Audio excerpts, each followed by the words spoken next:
Hi folks. In this video, we're going to discuss developing the implementation plan for our compensation system. So this begins our discussion of the overall second learning outcome or learning objective of this video series in developing the implementation plan. And there's 4 key things that we need to keep in mind.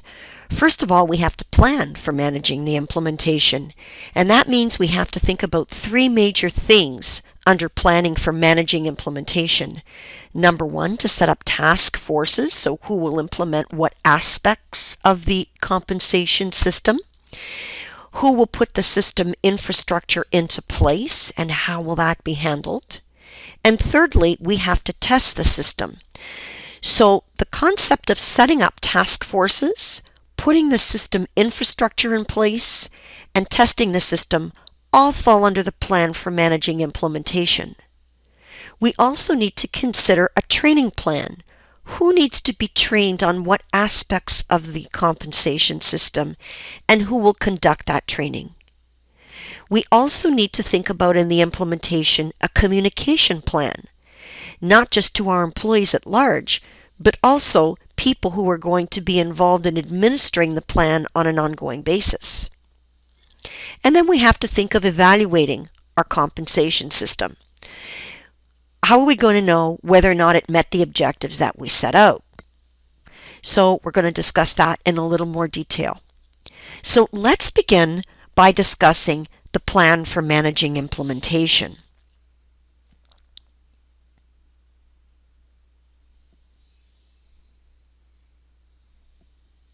As we said earlier, we're going to look at establishing implementation task forces, putting the infrastructure into place, and testing the system.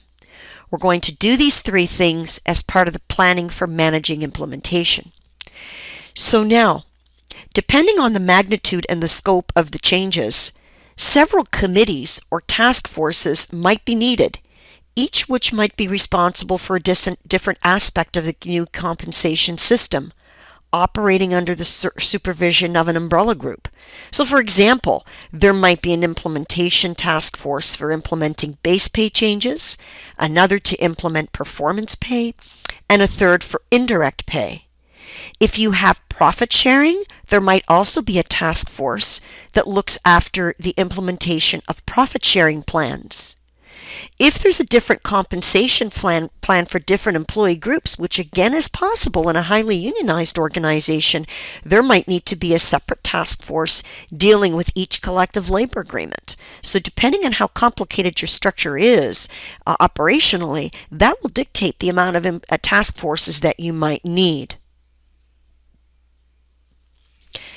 Now, putting the infrastructure into place is another thing we need to consider. So when we think about that, we have to think about the hardware and the software we might need from the IT side. So when we're putting the infrastructure into place, we need to know not just what information we want to capture, but how the information we're capturing and what we need to administer our compensation system, that we have the appropriate computer technology and appropriate systems with the hardware and software in mind to actually help us implement and maintain our compensation system.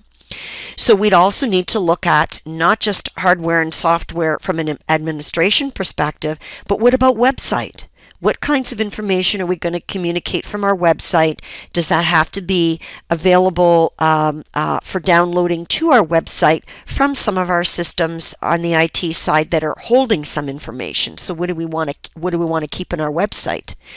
We also need to make sure that we think a little bit more about how often we need to update the system and what kind of an infrastructure we need or systems we need in place that would make it easy for people who are updating the system to do that. So that all needs to be considered when we look at putting the infrastructure in place. We also need to think about testing the system.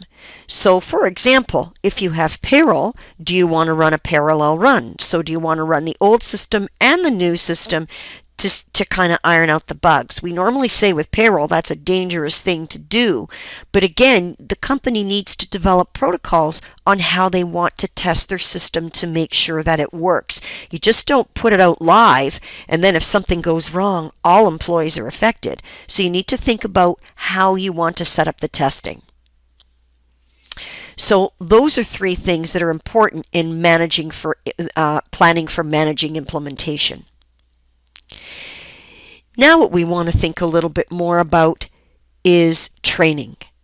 So if we're going to train people on the system, once we've ironed out the bugs in step 3 when we tested the system, we need to make sure that we've trained our HR staff in how the system runs. If anybody needs any specialized training in the HR department, in the payroll department, whatever elements of your compensation system are now going to be running, okay, or have been updated, you need to determine who needs to be trained, how long the training needs to take place. And sometimes those people you train will train others. So you might have 1 or 2 people that are trained in HR, and they will train the rest of the HR staff. So there again, we now have a need for maybe a training manual, not just for the HR staff that were training initially, but the HR people who have been trained might need to have a training manual or some procedures in place to train other members of the HR staff, including payroll people.